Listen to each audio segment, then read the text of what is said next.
life is very uncontrollable, but on the stage, everything is rehearsed.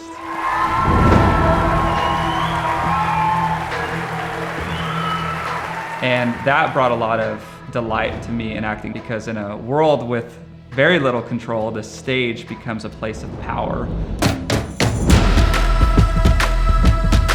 A place where you get to manipulate the audience, and you get to manipulate what reaction do I want from them. Do I want to make them cry? Do I want to make them laugh? You know, these are some of the things that actors can pursue in performance art, which is very harmful when you're talking about relationships. So I started dating this girl. She's in the crossfire of my pride, my arrogance, my desire for control. And it started off very unassuming in this relationship. I would kind of manipulate her to just get things that I want, and it would be subtle requests like, go get me this or go get me that. But over the years, it just got worse and worse and worse, till it just turned into full-blown verbal abuse, emotional manipulation. And so I think out of desperation for her, she threw a Hail Mary, and her family was moving to a new church, and she saw that as an opportunity for an ultimatum, where she looked at me and said, Greg, you either come to church with me or we break up. And so, not wanting it to end, I ended up going with her. I didn't want to be there. Like, to me, this was just, I'm gonna check a box so that this relationship doesn't have to end and I can keep a foothold in this person's life.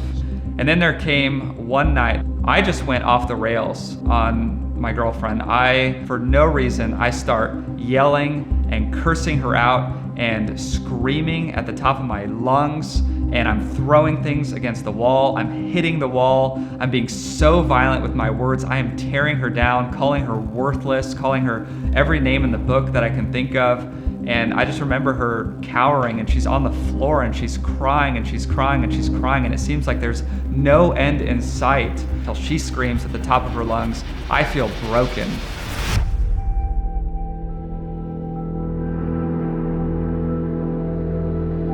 And then our relationship ends, and I think, okay, this is the end of our relationship. Thought that was the end of all of my involvement with anything related to Christianity. But the next morning, I woke up and I started to be confronted with the idea that you are a wicked human being. At first, I didn't think anything of it, but then I realized this thought is not going away.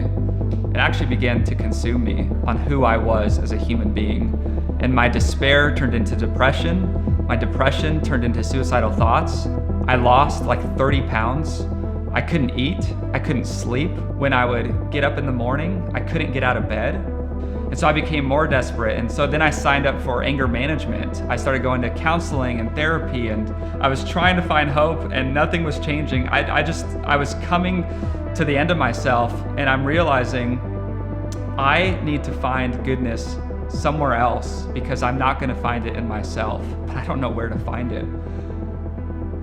And that was pretty much the case until one day I was sitting alone in my room, and all of a sudden, all of these thoughts just flooded me unlike ever before.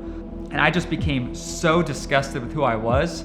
I saw myself as an evil, manipulative rat, and I knew there was no place that I deserved except for the hottest fires of hell. And immediately I knew this is why Jesus died.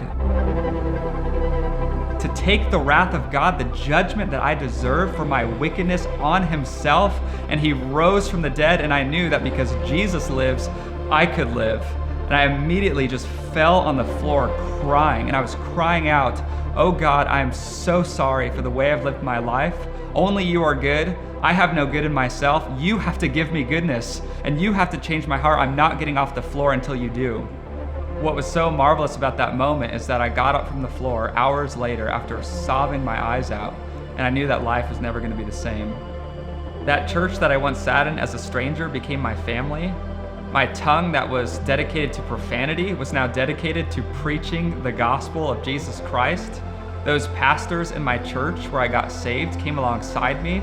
They discipled me. They sent me out to seminary.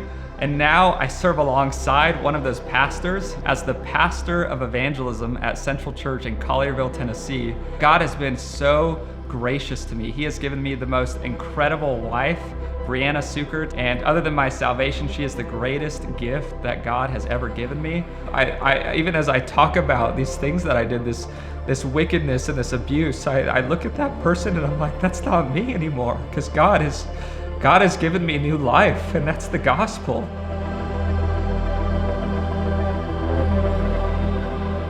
So I summon you to put your faith in Jesus Christ.